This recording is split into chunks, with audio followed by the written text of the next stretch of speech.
Eh bien, Nadia, c'est à vous, cette fois-ci, sur la question de l'expression. Vous êtes psychologue spécialisée en pédopsychiatrie, m'avez-vous dit, et dans le cadre d'un travail sur les addictions. Et vous allez compléter un petit peu votre parcours vous-même. Alors, moi, j'avais préparé quelque chose d'un peu plus général sur les appuis fondamentaux sur lesquels repose la prise en charge médico-sociale des addictions, de revenir un peu aux appuis transversaux à chacune de nos disciplines et de nos corps de métier. J'avais prévu de rappeler la définition qu'avait donnée Claude Olivenstein sur l'addiction. Donc l'addiction, c'est la rencontre d'un produit, d'une personnalité et d'un moment socio-culturel. Je crois que c'est une définition qui reste encore beaucoup parlante pour nous tous et qui nous permet un certain détachement par rapport à l'analyse de la conduite addictive par le seul produit, mais la prise en compte d'une situation globale. Et donc que ce soit au sein d'une prise en charge en addictologie ou de la rencontre des conduites addictives au sein de différents secteurs. Donc peut-être pour cette présentation, garder un temps sur les différentes approches thérapeutiques des addictions, les différents appuis, et puis ensuite reprendre ensemble la question du paradigme de la réduction des risques, qui a été très organisateur du soin en addictologie. Donc au niveau des approches thérapeutiques, bien entendu, je ne vais pas reprendre tous les aspects médicaux, notamment du traitement médicamenteux, mais rappeler également qu'au niveau des prescriptions médicales, le travail s'organise aussi au-delà du sevrage et du post-sevrage, mais également du côté des traitements de substitution. Alors au niveau des approches psychothérapeutiques, sans forcément aller dans le détail pour chacune d'entre elles, mais on peut peut-être rappeler qu'il y a différentes orientations qui cohabitent ensemble dans notre façon de penser le symptôme en addictologie, les thérapies cognitivo-comportementales, les thérapies d'inspiration psychodynamique et psychanalytique, les thérapies systémiques qui sont beaucoup utilisées au plan du travail familial, les thérapies motivationnelles, la prise en charge bien sûr socio-éducative qui est un volet primordial du travail avec les addictions, et les thérapies de groupe.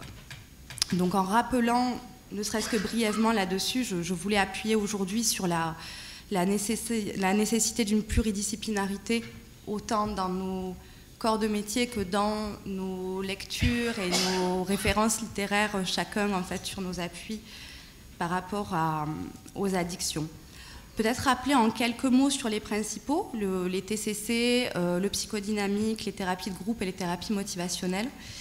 Donc l'approche cognitivo-comportementale, elle va viser à aider le patient à prendre en compte le caractère pathologique des stratégies cognitives qui l'amènent à consommer.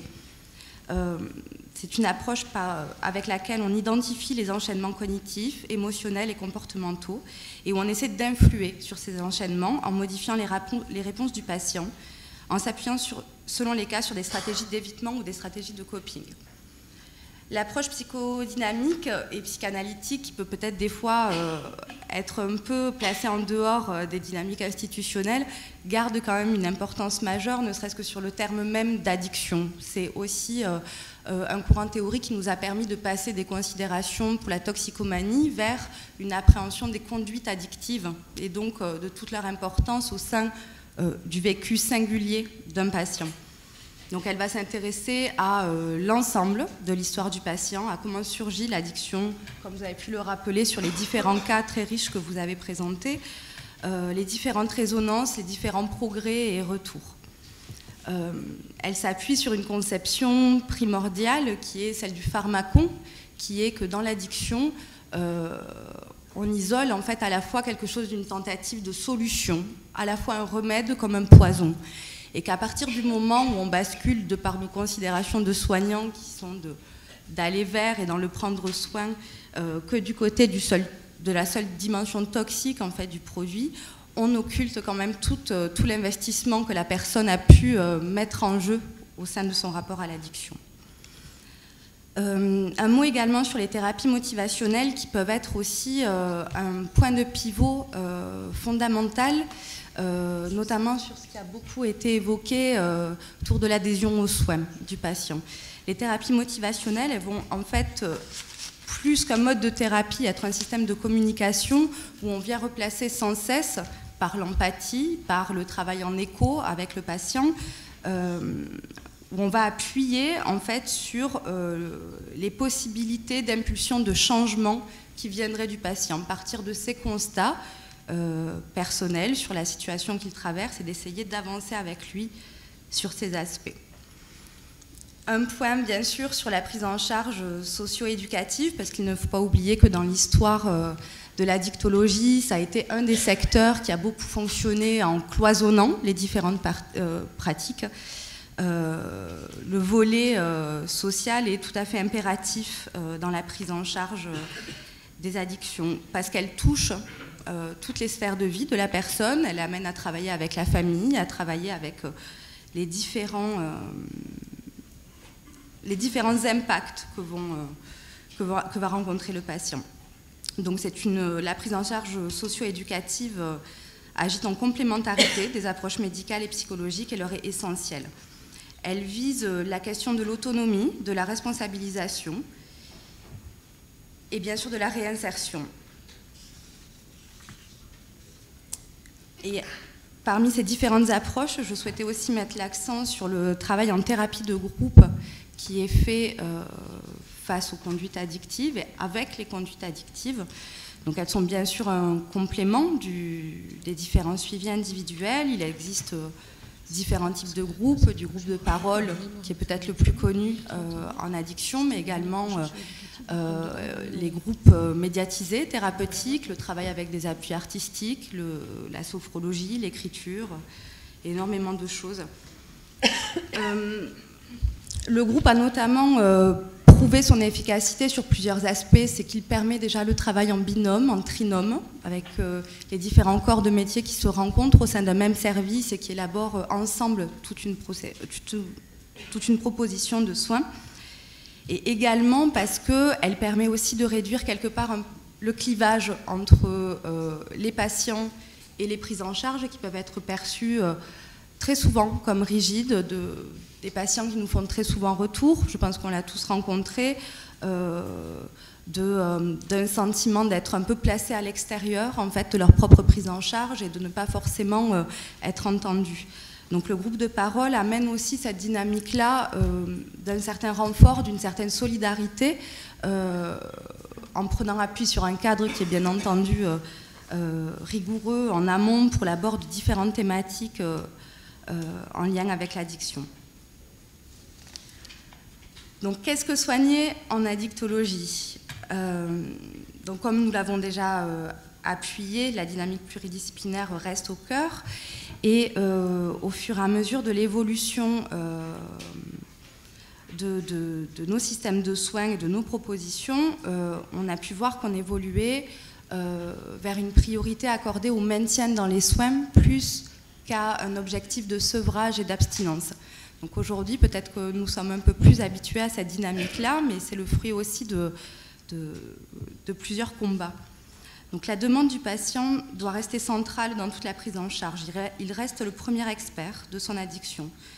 Nous ne pouvons faire l'impasse de la singularité du sujet et nous ne pouvons faire l'impasse de son symptôme. Cet accompagnement se définit à partir d'une position éthique. Le patient est le premier expert de son expérience, sa liberté et sa responsabilité. Donc il s'agit avant tout d'un accompagnement au changement que le patient aura décidé et pour lequel il sollicite le soutien de professionnels. Parler de la prise en charge médico-sociale des addictions, ça nous amène aussi à garder un temps pour les différents secteurs, les différents milieux dans lesquels nous rencontrons les problématiques addictives.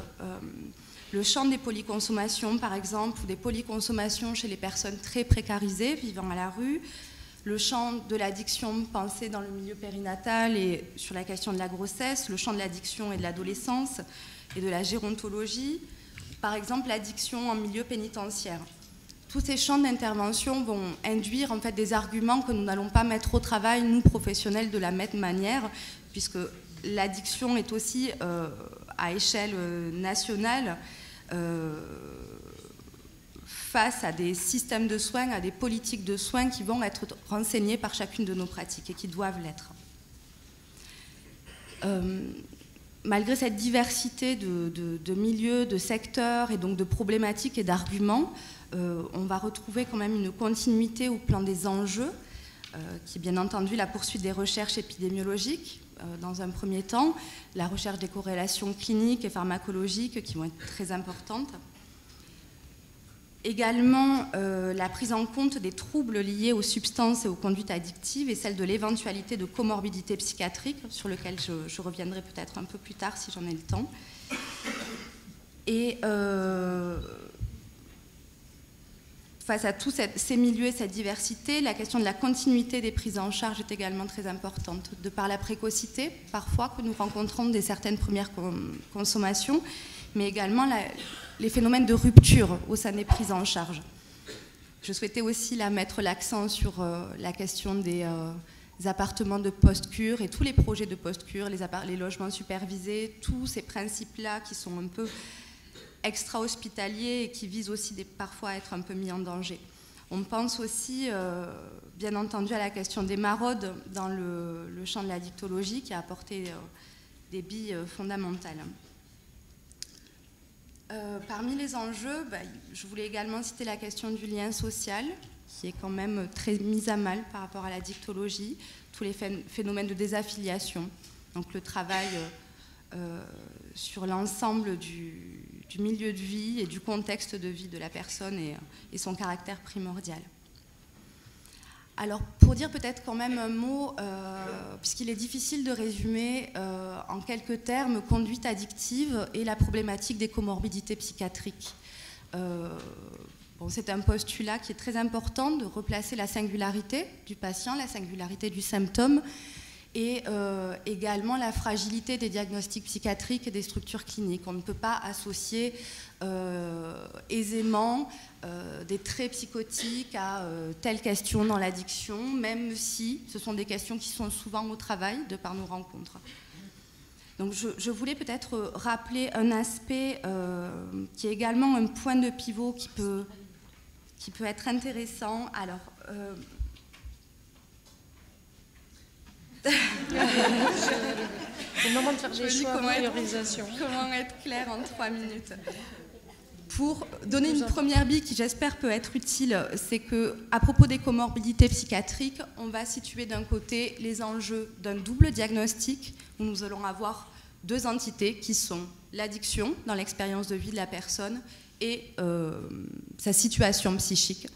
Et d'un autre côté, toute la problématique de la pathologie duelle, où le phénomène addictif et la position psychique de la personne vont ensemble créer une tierce dynamique qui elle-même modifie en fait les aspects de l'un et de l'autre. Je ne sais pas si c'est clair, je ne pense pas, mais en tout cas, c'est une piste assez intéressante pour nous aider, nous aussi, à nous situer entre qu'est-ce qui est de l'ordre du symptôme psychiatrique et ce qui a trait à l'addiction. Je voulais rappeler, je vais le synthétiser, donc ce paradigme de la réduction des risques qui a été historiquement très important au niveau législatif, au niveau soignant, au niveau social et qui incarne en fait tout cet objectif de soin qui va bien au-delà du principe et du projet d'abstinence. Il repose sur 2 fondamentaux, c'est d'une part qu'il n'y a pas de société sans drogue. De tout temps, de toute époque, on ne trouve pas de société sans drogue. Donc l'abstinence est un projet sur lequel, qui va devenir excluant. Et l'autre principe fondateur, c'est la question du non-jugement moral. Tout simplement, les drogues ne sont ni bonnes ni mauvaises. Il n'y a pas de meilleure drogue qu'une autre. On peut le voir largement avec l'addiction aux benzodiazépines aussi à notre époque. On ne peut pas situer... on ne peut pas déplacer la question du légal-illégal au légitime et illégitime dans la consommation. Le paradigme de la réduction des risques, c'est ce qui a quand même amené vers la création des salles de shoot et qui nous a aidé à nous décaler aussi de certains processus où on excluait un peu la question sanitaire et la question des réalités réellement rencontrées par les personnes en situation d'addiction. Donc les 3 grands principes de l'accompagnement, ce serait créer et maintenir une alliance thérapeutique, traiter l'addiction et ses complications, donc avant tout diminuer les risques, contribuer au mieux-être et au rétablissement au-delà de la seule considération de l'abstinence. C'est bon? Bravo.